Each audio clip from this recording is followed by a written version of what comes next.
ส่วนมากเขาสิขาดความตั้งมั่นขาดสมาธิขาดความตั้งมั่นของจิตส่วนมากมันสิวันไหวเพราะความเคยชินความตั้งมั่นตั้งไว้ใสอยู่ในฐานใดเพิ่นก็รู้เพิ่นก็บอกเขาอยู่ได้ตรงๆอยู่ได้เฮาบ่เข้าใจคักซื่อสตินึกถึงฐานที่ตั้งของจิตคือสตินึกถึงอย่างกายเวทนาจิตนั่นแหละเป็นศูนย์รวมสรรพธรรมทั้งหมดอยู่ในหันกายเวทนาจิตธรรมนึกถึงกายในกายอันหนึ่งก็คือลมหายใจเวทนาในเวทนาก็คือความรู้สึกอันเกิดจากลมหายใจต่อเนื่องไปจิตในจิตคือสติกำกับจิตกำจับจิตนะครับเป็นผู้มีสติรู้อยู่ในจิตหนึ่งเพ่งอยู่ในอารมณ์ที่เป็นหนึ่งอารมณ์เป็นหนึ่งต้องเป็นอารมณ์เบขาเท่านั้นเป็นกลางเท่านั้นจึงจะเป็นหนึ่งใดถ้าเป็นสุขถ้าเป็นทุกข์พอใจบ่พอใจบ่เป็นหนึ่งจังว่าเขาขาดความตั้งมั่นหนึ่งดอกขาดสมาธิส่วนการได้ยินได้ฟังใครควรเป็นหน้าไปจังใดกะมันก็ลงโตเบิดนั่นแหละสัตว์ทั้งหลายเกิดขึ้นมาแล้วต้องแก่ต้องเก็บต้องตายเขาก็เข้าใจอยู่นี่คือเข้าใจถกเถียงบ่ได้เข้าใจเหลือแต่ว่าเหตุจังใดเฮาสิบ่หวั่นไหวกับสิ่งที่เข้ามากระทบกระทั่งก็แค่อยู่กับลมหายใจมั่งอยู่กับ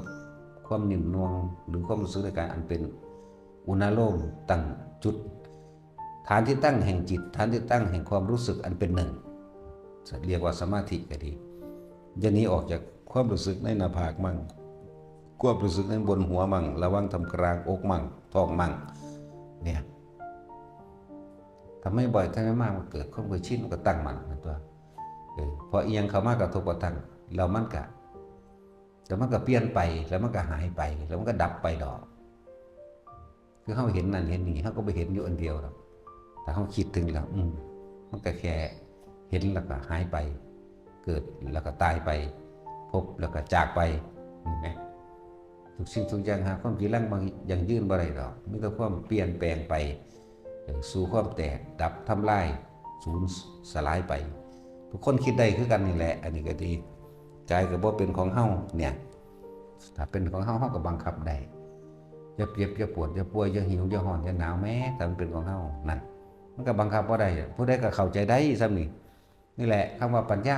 ก็แปลว่าความรู้แจ้งเห็นจริงตามความเป็นจริงในสิ่งทั้งหลายทั้งปวงที่มีความเกิดมีความดับเป็นธรรมดาว่าอาจสามารถที่จะลั่งเอาไว้ได้หรือเหตุให้มันมั่นคงได้บ่มีอีหยังจีรังอย่างยืนมีอีหยังมั่นคงมีแต่ความเสื่อมสลายแตกดับไปเท่านั้นนี่เขาก็คิดได้แล้วเด้